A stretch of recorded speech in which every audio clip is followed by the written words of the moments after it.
Hi everyone, these are the answers for writing equation summative review. I just want to point some things out. You're more than welcome to fast forward and just look at answers, but some things I want to point out. Right here, I showed how to take a point and a slope and put it into slope-intercept form using the point-slope method. But remember, you could very easily plug the y in for the y, the slope in for the slope, the x in for the x, and solve for b, and then put that answer in for the y-intercept, and you are already given the slope. For 3, this y-intercept was actually given to you. If it was not, you would have to find the slope like I did and then plug everything back in either to point-slope form or slope-intercept form and solve for b, and then plug it back in. For 4, and let me make this a little bit bigger, it is important that you pay attention to the scale of the axes. It does not just go down 1 over 1. It actually goes down 5 over 1 because they're numbered by 5s. So your slope is a -5. The y-intercept is 10. So make sure you pay attention to the scale. I am telling you right now on the summative, it does not go up by 1 for this question. For the scatter plot part of it, hopefully you understand that when you're describing the correlation, it's the low, high, positive, negative. So you need 2 words there.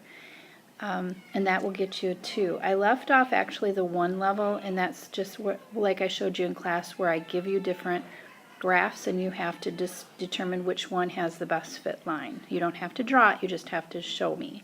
This is like the level 2, and this is like the level 3. Remember, when you are drawing your best fit line, it is an approximation.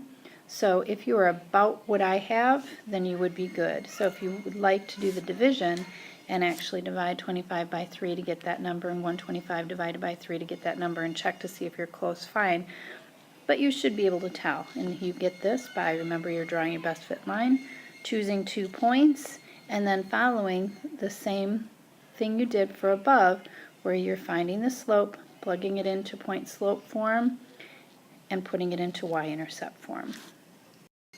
On the back side, remember when it's asking for standard form, that's the ax plus by equals c, where the a, the b, and the c cannot be fractions. In this case, we didn't start with any fractions. Once you carried everything to the correct spot, though, the leading coefficient was negative, and we had to make it positive.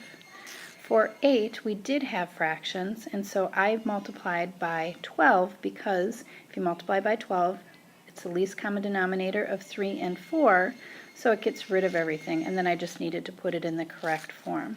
Point slope form, please remember to leave it in point slope form for this question. Y minus y sub 1 equals the slope times x minus x sub 1. Don't change it into slope-intercept form. Moving up, writing an equation. This is your 3-level question in all 3 forms. So the slope-intercept form is the easiest. So the slope was a positive 1. It went through at 5.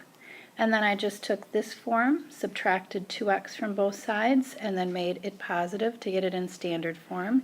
And for point slope form, there are many different answers. This is just one example. My slope, of course, is 2.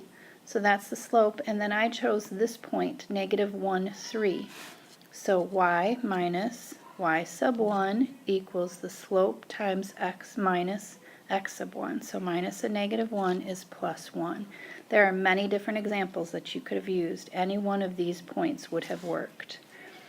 And application problems. They're almost identical to your levels 1, 2, and 3 on your assessment.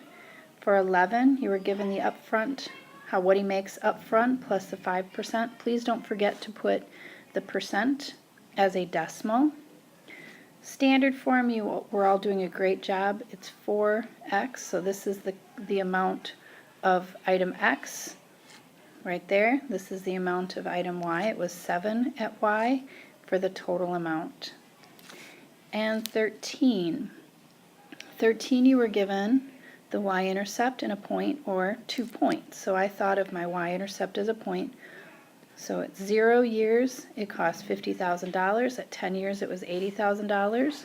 So then it's back to what you did in the very beginning, finding the slope.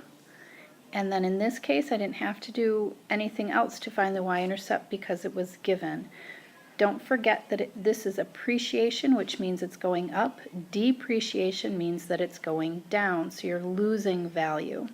And then we just had to take that 4, plug it in for x, and simplify to get our total amount after 4 years. Please go back and watch other videos. Have a great weekend.